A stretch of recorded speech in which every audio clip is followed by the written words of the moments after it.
why selling to probate real estate investors is a huge mistake.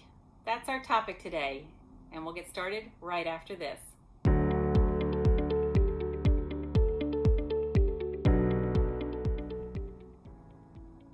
If we haven't yet met, I'm KimWard. I'm a real estate broker in San Diego and an expert with helping executors, administrators, and trustees with homes in probate or trust administration. So why is selling to probate real estate investors a huge mistake?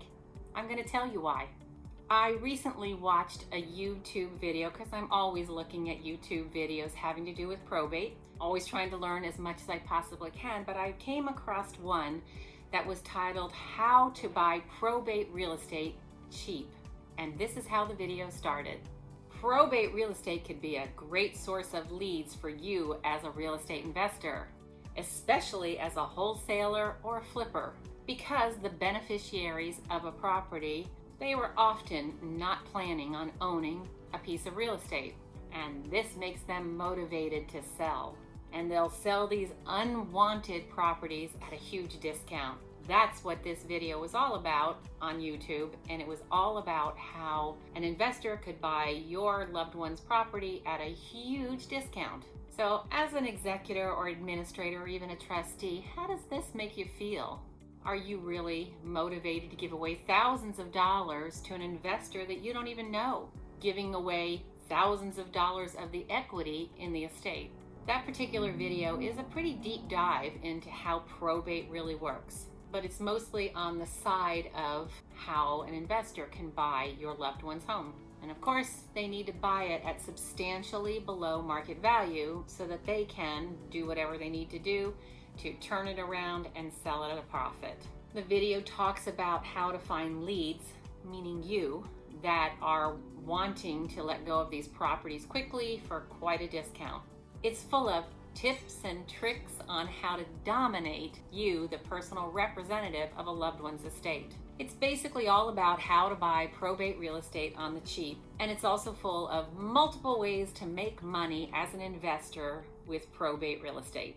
Some investors do make money buying and wholesaling. Basically, they get a property under contract and then they assign it to someone else without ever doing much to the property at all, making thousands of dollars. I've actually seen a property that sold for $25,000 less from the estate to the investor, and then the investor quickly sold it to someone else and made $25,000 in a 2-week period. And some actually flip the properties themselves. Now, in many cases, a property is purchased for the value, the current market value, based on the condition, and then the investor comes in and puts tens of thousands of dollars into the property and then resells it for a profit. I don't have a problem with that so much, as long as they're paying current market value for the condition of the property, and that the executor, administrator, or trustee is fully aware of what current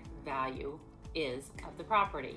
Now, in the case of a wholesaler or someone that's really trying to dupe the personal representative, I do have a problem with that, because the profit that they're making could be part of the profit that would actually go to the estate and the decedent's beneficiaries. Now, that video continues to go on about the whole court appointing process and how that works. That does mention that it's usually about 6 months before the property can actually be sold.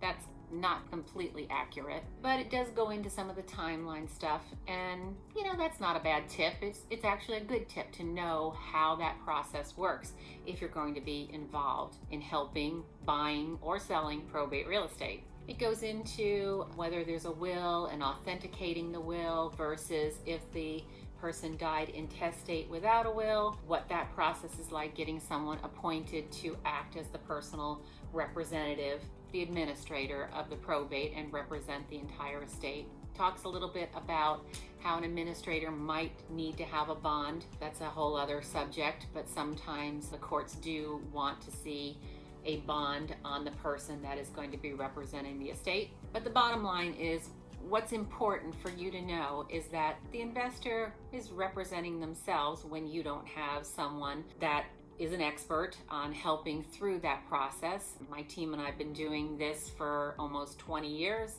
and we represent many executors and administrators, plus trustees, here in San Diego. So the investor is really looking out for themselves. They're not going to worry about you having the proper paperwork. They're not going to worry about you being completely aware of what the property's current market value is. Their job, their sole purpose is to manipulate you into selling at a lower price than what you might be able to get on the open market, even when paying for someone that has a real estate license to help you through the entire process.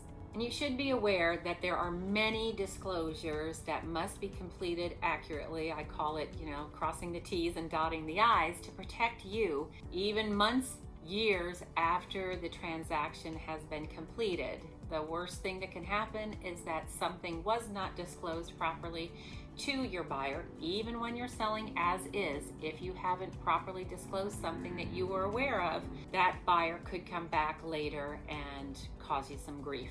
About a year ago, I had an attorney contact me regarding a probate property. There had been a leak in the toilet upstairs, and it turns out the property had polybutylene piping. That's kind of this plastic piping that was put into properties and tends to fail. And so this attorney thought that my client hadn't disclosed these items to the buyer, but my seller had never lived in the property. She was completely unaware of what the plumbing type was. And here is the good thing: the buyer had an inspection, and the inspector called out that there was polybutylene piping in the house. So having done that inspection and being aware of that, the buyer could not come back onto the seller and say, I want all my plumbing repaired, which is what they were asking for. And as far as the toilet leak, it was clearly disclosed by me in my agent's visual inspection disclosure. I put the information on that document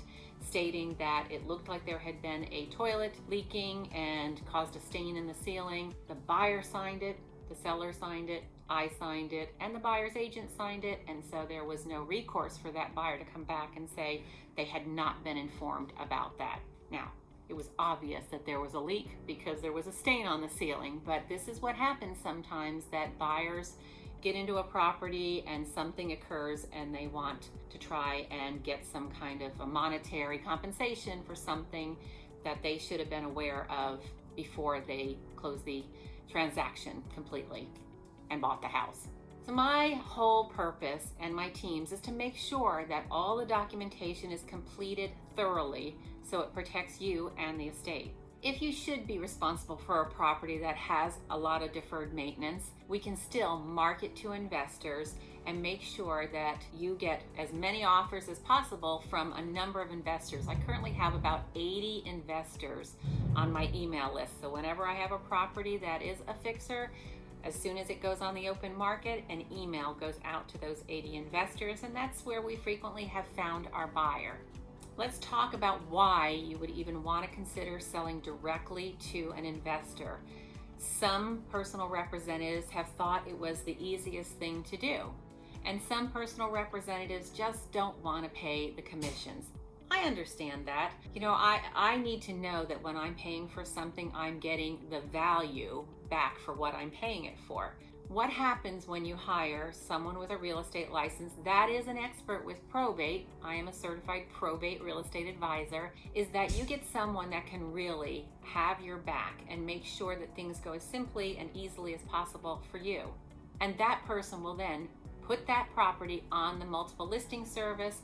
It'll go to all the real estate websites, and it will be exposed to all buyers in the market. And the plan would be to get multiple offers for us to start negotiating together to get the price up and to get great terms for the estate.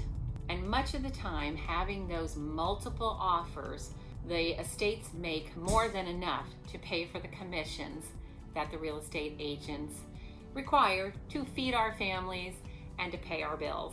Selling to an investor sometimes is the right thing to do, but doing it without professional guidance, just like you have your probate attorney, you need a probate real estate expert to help guide you through that process. But having a real estate professional to help you row away from the rocks is worth every penny you pay me.